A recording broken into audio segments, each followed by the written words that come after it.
Et nous sommes de retour au plateau pour la suite de cette émission. Nous avons été rejoints sur ce plateau par El Sadat Ibrahim, analyste politique et président de JLA, Jeune Leader en Action. Bonsoir El Sadat et bienvenue. Bonsoir. C'est le plaisir. Merci beaucoup. Nous allons donc aborder notre deuxième sujet. Nous parlons à présent du Sénégal et des violences de 2021 à 2024. Les familles des victimes attendent l'aide de l'État. Il y a de cela 4 ans, le 8 mars 2021, on inculpait l'actuel Premier ministre du Sénégal, à l'époque président du PASTEF, Ousmane Sonko, dans une affaire dénommée Sweet Beauty, où il a été normalement inculpé pour avoir violé cette femme d'un salon de massage. S'en sont suivies plusieurs manifestations contestant cette position de la justice, y trouvant plutôt une position plus politique que judiciaire. On connaît tous les problèmes qu'il y a eu après. Un bilan d'ailleurs a été sorti selon un dernier rapport publié par les organisations de la société civile. 65 personnes auraient perdu la vie dans les manifestations qui ont suivi cet épisode entre 2021 et 2024. Les nouveaux dirigeants du Sénégal, Bassirou Diomaye Faye et Ousmane Sonko, le Premier ministre, ont décidé d'indemniser pour le compte de l'État les victimes tombées au cours des différentes manifestations politiques entre 2021 et 2024. Mais jusque-là, quand on va célébrer aujourd'hui le 4e anniversaire du déclenchement de ces événements, jusque-là, rien n'est fait en direction de ces familles. Elles attendent toujours l'aide de l'État pour les dédommager de cette situation. Nous en parlons avec nos invités. Je commence par vous justement, El Sadat. Ils ont perdu des proches dans les différentes manifestations pour le compte d'Ousmane Sonko, à l'époque, comme je le disais, président du PASTEF, farouche opposant à Macky Sall, président d'alors. À leur prise de pouvoir, ils ont annoncé dédommager les victimes, mais jusque-là, rien n'est fait et les familles sont toujours dans l'attente. Oui, déjà, il faut reconnaître que le Sénégal a toujours été répertorié comme un modèle en termes de démocratie en Afrique. Mais depuis 2021, nous avons effectivement constaté ce décalage qu'a subi l'opposition à sa tête, Ousmane Sonko, bien évidemment, jusqu'à son incarcération. Mais il faut donc reconnaître un élément fondamental. Depuis donc leur avènement au pouvoir, il y a d'autres éléments qu'il fallait également prendre en compte, bien évidemment. Même s'il faut quand même respecter les promesses et tout, il faut également aller à l'évidence. Quand on fait un bilan et qu'on s'aperçoit que après les révélations de la Cour des comptes, on a quand même une dette colossale que traîne aujourd'hui l'État sénégalais. Ça devient peut-être compliqué pour le pouvoir en place de pouvoir tenir ce genre de promesses, bien évidemment, parce que à ce niveau-là, il faut commencer par réfléchir. Est-ce qu'il faut boucher les trous causés par donc le rapport de leur recours des comptes, ou passer donc à la satisfaction donc de ces victimes? Toujours est-il que c'est un sujet que l'État doit véritablement s'accrocher là-dessus et penser sérieusement. Et je tiens aussi à préciser que ça fait partie de leur promesse de campagne. Quand ils seront donc au pouvoir, ils vont donc abroger donc l'amnistie là qui permettait donc à certaines personnes qui étaient donc à la base donc de ces violences là de pouvoir répondre justement de leur acte. Donc aujourd'hui la question se pose, faut-il aller donc vers une justice morale ou financière? La question reste posée et les familles sont toujours dans l'attente de l'action de l'État à leur endroit, puisqu'ils ont perdu les proches et qui ont manifesté pour le compte d'Ousmane Sonko sur la période de 2021 à 2024. Constant. Et bien sûr, Ousmane Sonko l'a reconnu, et même le président inattendu Diomaye Faye, ils ont tous reconnu que les différentes violences politiques au Sénégal depuis 1921, 2021, je veux dire, ces victimes devraient être dédommagées. C'est vrai, sur le plan moral, c'est évident que ce sera fait, mais sur le plan financier, effectivement, les familles attendent d'être dédommagées, puisque une bagatelle somme de 10 millions était attendue par victime. C'est ce que véritablement, et du point de vue financier, les familles attendent. Et il faut noter aussi que les victimes sont généralement d'une extrême jeunesse, en moyenne 26 ans. L'âge des victimes, c'est effectivement l'âge actif pour les manifestations politiques. Et Ousmane Sonko en a eu le soutien maximal qui ont permis, le soutien maximal qui a permis aujourd'hui à ce duo d'être au pouvoir. Aussi bien le pouvoir aujourd'hui est en train de passer à l'analyse financière de la gestion de Macky Sall, leur prédécesseur. Ils sont en même temps, ce duo est en même temps confronté aux dettes. Ce dédommagement est déjà considéré comme une dette intérieure. C'est une dette intérieure et s'ils doivent dédommager les familles des victimes, ce n'est que justice et soulagement. Mais aussi, c'est un capital politique qu'ils sont en train de solder. C'est un capital politique dans la mesure où s'ils ne tenaient pas à cette promesse, ça créerait déjà une faute de gestion politique après la victoire et tout ce que la mobilisation populaire au Sénégal a donné comme résultat. Je pense que Macky Sall est pas Macky Sall, mais le président du Mafai et le premier ministre Sonko, qui visiblement qui s'était balisé déjà la route vers la présidence, et que le camp Macky Sall avait proprement planifié de déjouer, et ils l'ont réussi. Ils ont réussi à déjouer le plan de Ousmane Sonko à devenir président, mais ça a été très intelligent de la part de Ousmane Sonko de désigner Diomaye Faye, dont le nom n'était pas du tout connu des milieux politiques et même à l'international, à devenir le successeur de Macky Sall au nom du PASTEF.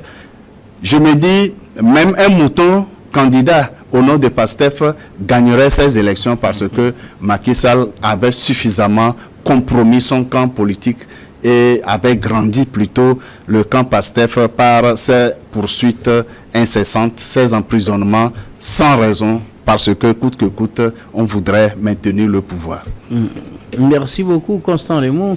Maoulolo Samson Aridja, les familles sont toujours dans l'attente de la concrétisation de cette promesse faite par les nouveaux dirigeants du Sénégal, alors que le pays commémore les 4 ans du démarrage de ces massacres, de ces émeutes, émeutes qui, selon un dernier rapport, auraient fait 65 victimes. Les familles attendent d'être dédommagées, comme les nouveaux dirigeants l'ont promis. Oui, je pense que El Sadat et M. Lemou l'ont clairement dit. Il y a une volonté réelle de l'actuel gouvernement d'aller vers un dédommagement, mais il y a aussi des réalités, des contraintes financières réelles. Nous avons vu le rapport de la Cour des comptes qui a circulé un peu partout. Nous voyons quand même que le pays est endetté à plusieurs niveaux et que les chiffres de l'ancien pouvoir de Macky Sall ont quelque peu maquillé la réalité en dressant un tableau plus joli que ce que la réalité n'est au fait. Maintenant, moi, je pense, j'ai confiance quand même que ils iront vers cette compensation financière, même si ça ne va pas ramener les morts. Mais moi, j'aimerais beaucoup intervenir sur cette volonté d'abroger la loi d'amnistie. Je pense que, à mon humble avis, ce n'est pas la meilleure chose à faire. Parce que lorsqu'on est un dirigeant au pouvoir, et lorsqu'il y a des manifestations, certes, une perte à vie humaine est toujours déplorable. Mais il n'est pas facile d'identifier les responsabilités. Parce que lorsqu'un manifestant, par exemple, se met à dégrader le bien public ou à attaquer violemment, par exemple, les forces de l'ordre, parfois la réaction est disproportionnée, mais nécessaire. Lorsqu'il Diomaye Faye lui-même aujourd'hui se met à faire face à une contestation d'une certaine partie de l'opposition, ou de nouveaux opposants, de l'ancien parti au pouvoir, je ne pense pas qu'il laisserait les bras croisés. Il voudra quand même remettre de l'ordre. Et lorsque ces gens-là vont commencer par casser les biens publics, je ne pense pas que l'armée sénégalaise ou la police sénégalaise restera les bras croisés en les regardant faire. Donc la vie humaine, c'est vraiment triste que des gens soient morts dans ces manifestations, mais aller vers l'abrogation de l'amnistie, je pense que ça donnera non seulement un mauvais signal à beaucoup d'autres présidents de la sous-région. Il faut plutôt aller vers une justice de réconciliation. S'il le faut, que les gens qui ont été auteurs de ces crimes-là viennent demander publiquement pardon, comme l'a montré l'exemple de l'Afrique du Sud après l'apartheid, demander pardon, reconnaître et demander pardon aux familles, mais aller vers l'emprisonnement des gens, aller vers le retour des gens, serait un retour à la case départ. Et si demain, on ne le souhaite pas, le camp du Diomaye Faye se retrouve dans une même configuration, cette loi qu'elle a votée pour punir peut servir à la punir elle aussi. Donc, la justice financière, je suis d'accord, il le faut. La justice morale, oui. mais pas une justice punitive. Ça ne servira à rien.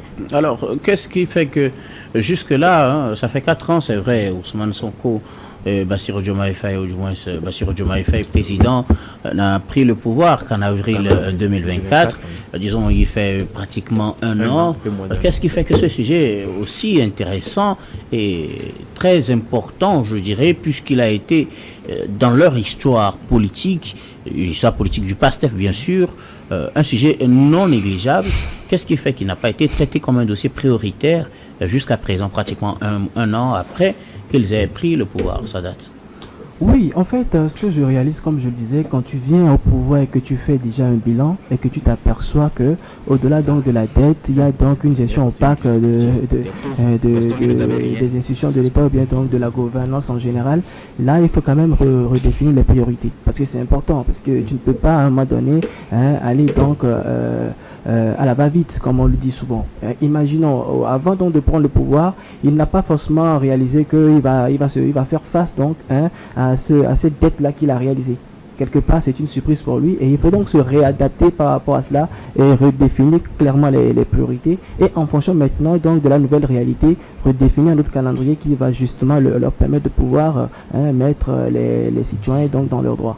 Là, sur ce point, c'est ce que je pense. À l'État, c'est très difficile. Généralement, quand on n'est pas au pouvoir, on a une autre façon de concevoir la chose politique et puis la gouvernance. Mais une fois qu'on y va et qu'on voit les réalités, ça devient un peu compliqué. Mais il faut aussi la communication sur ces genres de choses pour que justement l'opinion puisse être informée et que faire également très vite pour pouvoir asseoir un calendrier qui va justement apaiser chacun et ne pas frustrer tout le monde. Voilà. Merci beaucoup, El Sadat. Alors, Constant Lemon, qu'est-ce qui fait que ce dossier n'a pas encore été traité jusqu'à présent et pourtant il avait promis?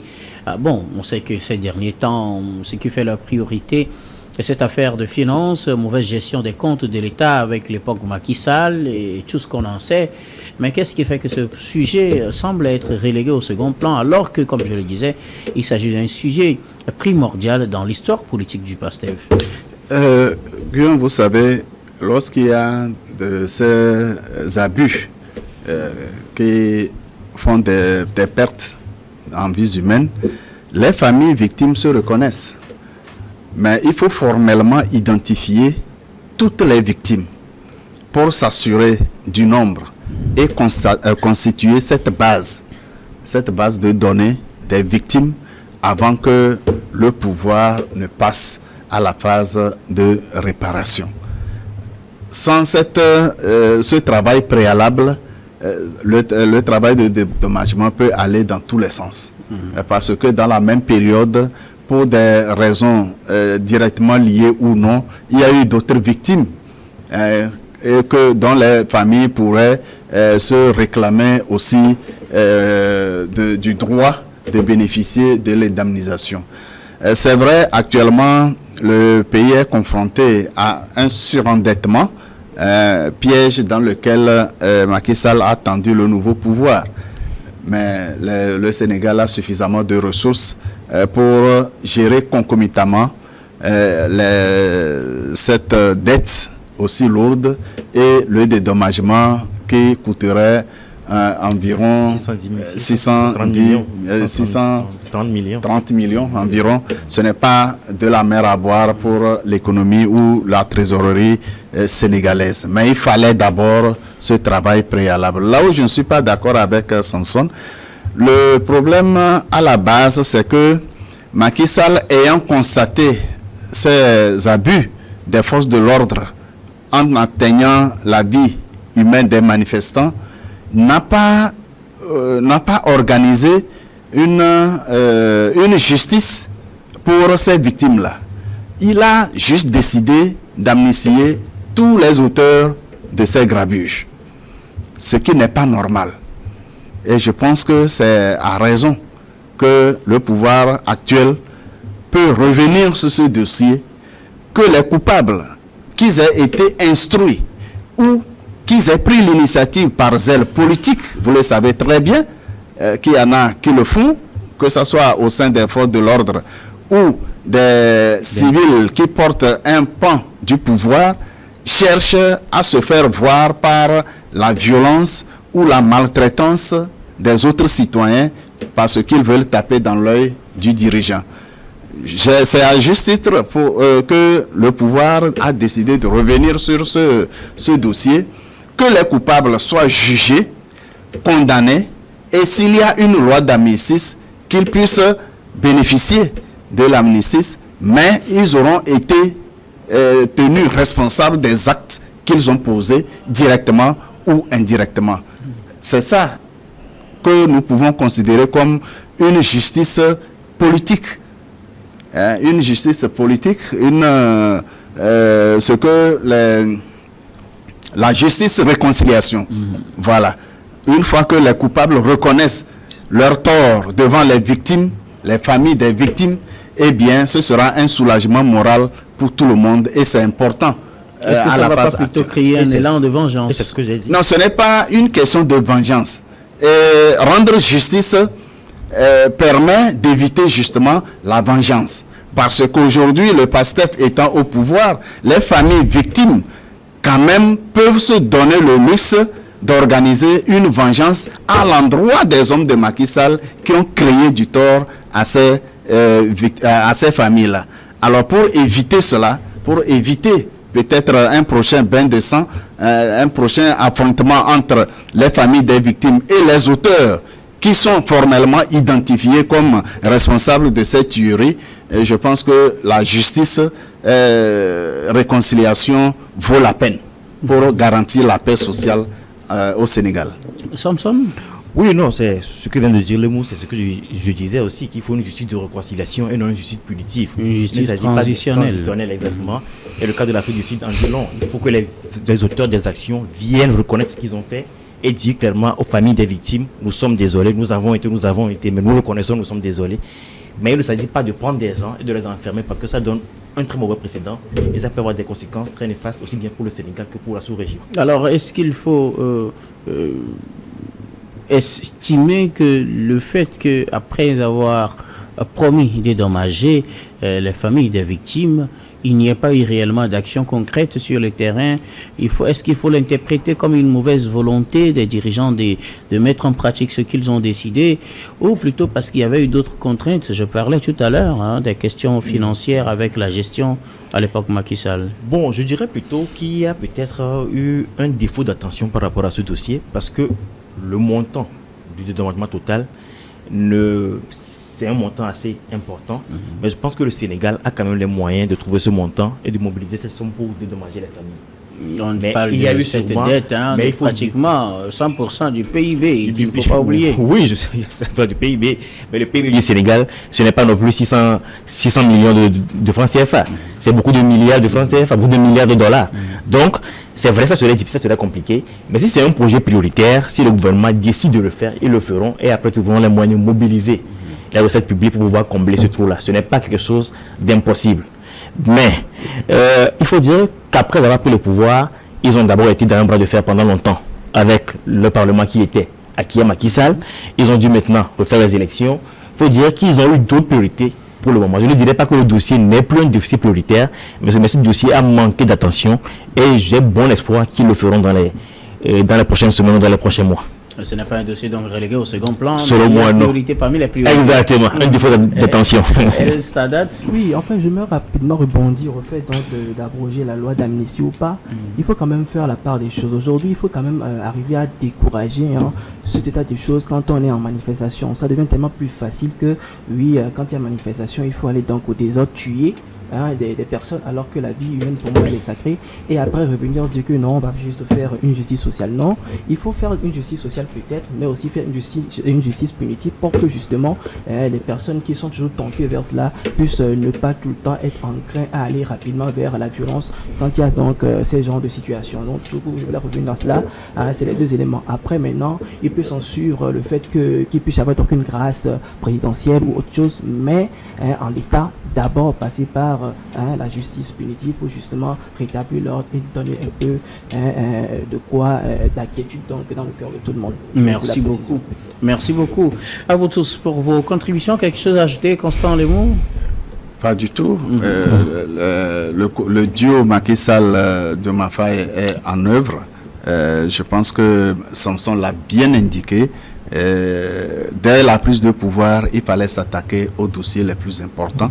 Le dédommagement n'était pas parmi les priorités des priorités, mais c'est un dossier important.